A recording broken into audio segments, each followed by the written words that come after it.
Google మ్యాప్స్ని నమ్ముకొని అన్ని వేళలా ప్రయాణం చేయాలని మీరు భావిస్తున్నారా? అయితే అది ప్రాణాంతకం అంటున్నారు కొంతమంది నిపుణులు. దానికి ఉదాహరణగానే రీసెంట్గా గూగుల్ మ్యాప్ని నమ్ముకొని అసంపూర్ణంగా ఉన్నటువంటి ఒక బ్రిడ్జ్ మీద ప్రయాణం చేసి నదిలో పడిపోయినటువంటి సంఘటనని మనం చూసినటువంటి నేపథ్యంలో ఆ ఘటనలో అసలు ఏం జరిగిందనేది మనం విశ్లేషణ చేసుకుందాం. ప్రస్తుతం మనతో పాటు ఉన్నారు ప్రముఖ సినీ క్రిటిక్ దాసరి విజ్ఞాన్ గారితో మాట్లాడదాం. విజ్ఞాన్ గారు నమస్తే అండి. నమస్తే. గూగుల్ మ్యాప్స్ని నమ్ముకొని ప్రయాణం చేయడం అన్ని వేళలా సురక్షితం కాదు అంటూ కొంతమంది నిపుణులు చెప్తూ ఉన్నారు. దానికి ఉదాహరణగానే రీసెంట్గా అసంపూర్ణంగా ఉన్నటువంటి ఒక బ్రిడ్జ్ మీద గూగుల్ మ్యాప్ని నమ్ముకొని ఓ వ్యక్తి కారులో ప్రయాణం చేస్తూ నదిలో పడిపోయినటువంటి ఘటన మనం చూసాం. ఏం జరిగింది అసలు ఆ ఘటనలో?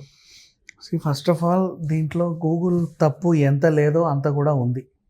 ఫస్ట్ ఈ తప్పు లేదనే మాట్లాడుకుందాం, తప్పు ఉంది కూడా, అది కూడా మాట్లాడదాం. ఇప్పుడు రోడ్డు వెళ్తుంది, బాగానే ఉంది, ఇక్కడ వరకు ఓకే, నైస్. పోతుంది మనం కూడా మ్యాప్లు పెట్టుకొని వెళ్తాం. వర్షాల కారణంగానో లేకపోతే ఇంకేదన్నా కారణాలుగానో అక్కడ ఏదో జరుగుద్ది సమ్ అరౌండ్. లేదా ఫర్ ఎగ్జాంపుల్ రోడ్డు గుంత పడిపోయింది, దాన్ని పూడ్చాలి. లేదా ఇంకుంటాయి బోల్డన్ని ఆప్షన్. ఫ్లైఓవర్లు కూలిపోతాయి, అప్పుడప్పుడు వంతెనలు కొట్టుకుపోతాయి. ఇవి తరచుగా కొంచెం ఎక్కడెక్కడో రేర్గా జరుగుతూ ఉంటాయి. అయితే పాపం ఆ మ్యాప్ కరెక్టే, దీని ప్రకారం గూగుల్ తప్పు లేదు. కానీ గూగుల్ తప్పు ఉంది. ఏంటంటే అక్కడ ఏదో జరిగినప్పుడు దాన్ని సరి చేసేంతవరకు ఆ రోడ్ని హోల్డ్లో పెట్టుకోవాలి. ఖచ్చితంగా ఇటు నుంచి అటు వెళ్ళాలంటే అది తప్ప దారి లేదు, అర్థమైంది, బాగానే ఉంది. కానీ ఇటు నుంచి అటు వెళ్ళకుండా ఆపగలగాలి, నియంత్రించేయాలి. దాన్ని అంతా నువ్వు డార్క్ మోడ్లో పెట్టేసేయాలి. అంత నైపుణ్యం ఉంటేనే నువ్వు మ్యాప్స్ పెట్టుకోవాలి. సీరియస్లీ, నువ్వు జూమ్ చేస్తుంటే ఒకప్పుడు జూమ్ చేస్తే ఇంతే కనబడేది, ఇప్పుడు ఎంత క్లారిటీ వచ్చింది, దగ్గరకు వచ్చి మనుషులు కూడా కనబడుతున్నారు. అవునా? అంటే డెవలప్ అవుతుంది కదా రోజు రోజుకి. అంత డెవలప్ అయినప్పుడు కాలనీస్ కూడా జూమ్ చేసినప్పుడు ఒకసారి రోడ్డు తవ్వుతారు, ఆ రోజు ముయ్యాల్సి వస్తుంది. ఇటు నుంచి వెళ్ళమని కూడా చెప్పగలిగే పరిణితి ఉంటేనే you have to enter in to that business. ఎందుకంటే నిన్ను నమ్ముకొనే అందరూ జీవనం సాగిస్తూ ఉంటారు. ఇప్పుడు అక్కడికి ఒక కారు వెళ్ళింది, ఎక్కడికి? ఉత్తరప్రదేశ్ రాయ్బరేలీలో. రాయ్బరేలీ అంటే మన సోనియా గాంధీ నియోజకవర్గం. ఆవిడ అక్కడ నుంచే పోటీ చేసింది, రాయ్బరేలీ.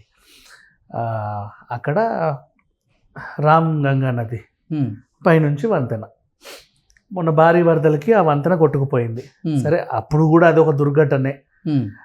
దానిపై కట్టాలంటే పాపం వీళ్ళకి కొంచెం టైం పట్టింది. ఓకేనా? ఇప్పుడు ఒక కారు వచ్చి పడిపోయింది, సరే, గూగుల్ చూసుకుంటూ.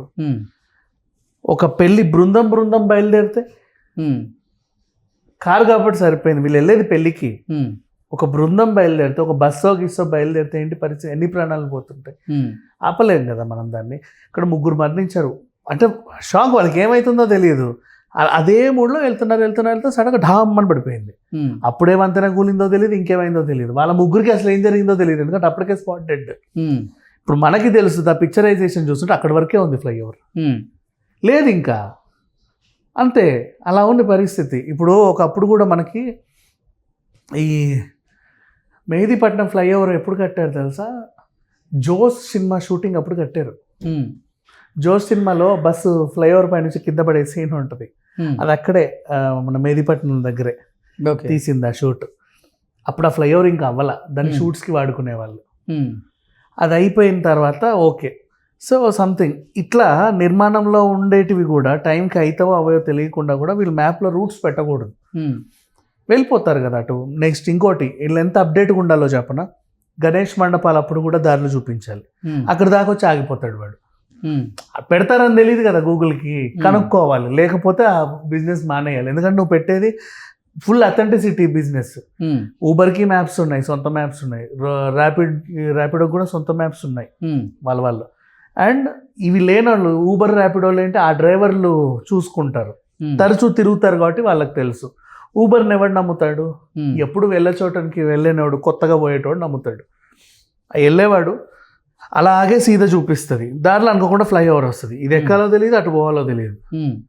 చెప్పాలి ఇది వెంటనే, ఫ్లైఓవర్ హెడ్ గో, లేకపోతే తీసుకోకను, అవన్నీ చెప్పగలిగితే వీళ్ళకి అర్థమవుతుంది. అన్ని లాంగ్వేజెస్లోనూ జీపీఎస్ అవైలబిలిటీలో ఉంది ఇవాళ రేపు. ఇంటర్నెట్ సౌకర్యాలు కూడా చాలా మెరుగుపరుగా, అంటే మంచి ఉన్నాయి. ఫోన్లు కూడా మంచివి వచ్చాయి ఇవాళ రేపు. ఇప్పుడు 5,000 10,000 ఫోన్లో కూడా చాలా సూపర్ స్పీడ్తోనే పనిచేస్తున్నాయి. ఇంత టెక్నాలజీ వచ్చినా కూడా వీళ్ళు అప్డేట్ అవ్వకపోతే ఎలా? ఫోన్స్ అప్డేట్ అయినప్పుడు, సిగ్నల్ వ్యవస్థ అప్డేట్ అయినప్పుడు. సో అనుకోకుండా జాతీయ రహదారి పనులు అవుతున్నాయి, ఇలా వెళ్ళాలి, అది చూపించాలి. నువ్వు జాతీయ రహదారినే చూపించాను కదా, అక్కడ దాకా ఉంటుంది, వాడు కట్టేస్తాడు, అటు పడిపోతాడు, ఇంకేం ఉండదు అక్కడ. సో ఇది గూగుల్ మ్యాప్స్ కూడా అప్డేట్ అవ్వాలంటారా ఇప్పటికంటే? ఇది ఒక సిచ్యువేషన్ కాదు. ఇంతకు ముందు నదుల్లోకి దూసుకెళ్ళిన సందర్భాలు ఉన్నాయి, సముద్రంలోకి వెళ్ళిన సందర్భాలు ఉన్నాయి. మన దేశంలోనే కాదు, చాలా వేరే దేశాల్లో కూడా ఎక్కడెక్కడికో వెళ్ళిన ఉన్నాయి. ఇంకెక్కడికో పోయి కొండ చివరికి వచ్చి ఆగిన సందర్భాలు కూడా ఉన్నాయి. అలా ఎందుకు చూపిస్తుంది ఇది అంటే అల్గోరిథం సెట్ అవ్వాలి. అండ్ ఇంకోటి, కొన్నిసార్లు వీళ్ళ యాప్ కూడా అప్డేట్ అవ్వకపోయినా అట్లాంటి ప్రాబ్లమ్స్ వస్తాయి. మనం ఇప్పుడు వీళ్ళ తప్పు కూడా కొంచెం ఉంటుంది. యాప్ మనం ఒకసారి ఇన్స్టాల్ చేసామంటే దాన్ని అలాగే ఉంచేస్తాం. అప్పుడప్పుడు అప్డేట్ చేసుకోవాలి, వాడు అప్డేట్ ఇస్తాడు కదా, అప్డేట్ చేసుకోవాలి. మనం బయలుదేరి ఇచ్చే కొద్దీ మనం అప్డేట్ చేసుకుంటూ ఉంటే దాంట్లో వచ్చిన కొత్త ఫ్యూచర్స్ అన్నీ కూడా మన దాంట్లో యాడ్ అవుతాయి. ఆ పాతదే వాడినప్పుడు, అప్డేట్ వర్షన్ లేనప్పుడు దాని స్ట్రక్ అవుతూ ఉంటాయి. సమ్ టైమ్స్ ఏవేవో చూపిస్తూ ఉంటుంది. నువ్వేదో అదే పనిగా దాన్ని నమ్ముకొని వెళ్తుంటా ఉంటావు. ఇట్లాంటి గూగుల్ మ్యాప్స్ నమ్ముకొని ఒక్కొక్కసారి ప్రయాణం చేయడం అయితే నిజంగా అంత సురక్షితమైతే కాదు. ఎందుకంటే కేరళలో మేము కూడా ఎక్స్పీరియన్స్ చాలా ఉన్నాయి, 1 కాదు 2 కాదు, బోల్డ్ అన్ని ఎక్స్పీరియన్స్. మీకేం జరిగింది కేరళలో? కేరళలో గూగుల్ మ్యాప్స్ నమ్ముకొని మేము కూడా ఒక ప్రాంతం నుంచి మరో ప్రాంతంలోకి ప్రయాణం చేయాలనుకున్నప్పుడు అటవీలో ఇరుక్కుపోయాం. అది ఏ ఇయర్? 2017. ఇప్పుడు 24. ఇన్నేళ్ళైనా గూగుల్ అప్డేట్ కాకపోతే ఇప్పుడు ఎవరిది? గూగుల్దే కదా తప్పు. సరే, అప్పుడంటే వచ్చిన కొత్తలో గూగుల్ మ్యాప్స్ కొంచెం అప్పుడప్పుడే కొంచెం నేర్చుకునే క్రమంలో అనుకుందాం. ఇప్పుడు ఇంకా టెక్నాలజీ, మీరు వెళ్ళింది 3G, ఇప్పుడు 4G 5G కూడా వచ్చింది. మరి ఇంకా అప్డేట్ కాకపోతే గూగుల్దే కదా తప్పు. అండ్ ఇక్కడ మన వెర్షన్తో పాటుగా ప్రయాణం చేస్తున్న వారు కూడా అప్రమత్తంగా ఉంటే ఇప్పుడు వీళ్ళ వెర్షన్లో ఏం చెప్పాలి అంటే, యాప్స్ని ఒకసారి ఇన్స్టాల్ చేస్తే ఇక అదే ప్రపంచం అని పోవద్దు. అప్పుడప్పుడు అప్డేట్ చేస్తారు. వాట్సాప్ అయినా అంతే, అప్డేట్ వీళ్ళు అప్డేట్లు చేసుకోరు. అది ఏదైనా అయితే మళ్ళీ వెళ్ళి ఏదో అయిపోతుందని చెప్పేసి కంగారు పడతారు అనవసరంగా. అవే ప్రతి యాప్ అంతే, ఎప్పటికప్పుడు అప్డేట్ చేసుకుంటూ ఉండాలి. ఓకే అండి, థ్యాంక్ యూ సో మచ్.